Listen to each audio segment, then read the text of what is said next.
एक रॉकेट के लॉन्च होने के सिर्फ 3 मिनट बाद उसका सबसे बड़ा हिस्सा अलग होकर गिर जाता है। फिर भी वही रॉकेट इंसानों को चांद तक पहुंचा देता है। लेकिन कैसे? ज्यादातर लोग सोचते हैं कि रॉकेट सीधा ऊपर उड़कर चांद पर चला जाता है, लेकिन सच इससे बिल्कुल अलग है। असल में रॉकेट पहले सीधे चांद नहीं जाता। पहले वह पृथ्वी के चारों तरफ एक ऑर्बिट बनाता है। फिर सही समय पर उसका इंजन दोबारा चालू होता है और यहीं से शुरू होती है चांद की असली यात्रा। इसे ट्रांसलूनर इंजेक्शन कहते हैं। इस सफर में लगभग 3 से 5 दिन लगते हैं। इस दौरान रॉकेट करीब 3.84 लाख किलोमीटर की दूरी तय करता है।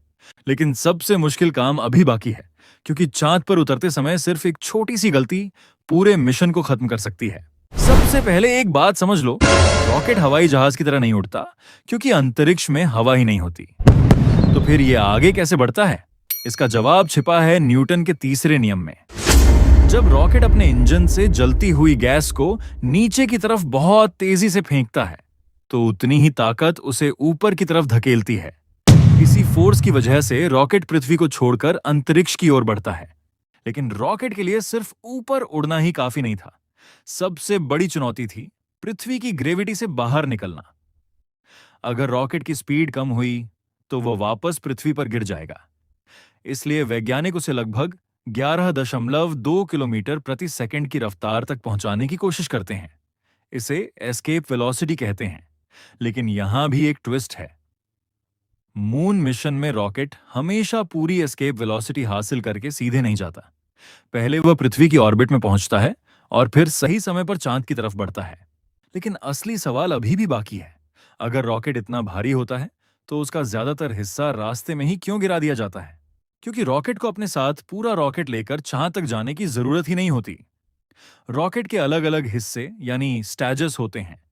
जैसे जैसे फ्यूल खत्म होता है, खाली हिस्सा बेकार का वजन बन जाता है, इसलिए उसे अलग कर दिया जाता है। इसे कहते हैं स्टेज सेपरेशन। फिर बचा हुआ स्टेज दोबारा एक्सेलरेट करता है और स्पेसक्राफ्ट को आगे ले जाता है। यानी रॉकेट रास्ते में अपने ही हिस्से छोड़ता जाता है, ताकि स्पेसक्राफ्ट हल्का होता जाए और ज्यादा एफिशिएंटली आगे बढ़ सके। लेकिन चांद तक पहुंचना ही आखिरी मुश्किल नहीं है, वापसी उससे भी ज्यादा इंटरेस्टिंग है। अब रॉकेट चांद तक पहुंच गया, लेकिन वापस पृथ्वी पर आना कैसे होगा? चांद के पास पहुंचकर स्पेसक्राफ्ट सीधे नीचे नहीं गिरता। उसे पहले चांद की ऑर्बिट में लाया जा सकता है। फिर सही समय पर उसकी स्पीड और डायरेक्शन बदली जाती है। इसके बाद स्पेसक्राफ्ट चांद की ग्रेविटी की मदद से ट्रेजेक्टरी बदलकर पृथ्वी की तरफ बढ़ता है। लेकिन सबसे खतरनाक हिस्सा अभी बाकी है। पृथ्वी के पास पहुंचते ही स्पेसक्राफ्ट को एटमॉस्फेयर में बहुत तेज स्पीड से एंटर करना पड़ता है। अगर एंगल और स्पीड सही नहीं हुई, तो मिशन के लिए बहुत बड़ा खतरा हो सकता है।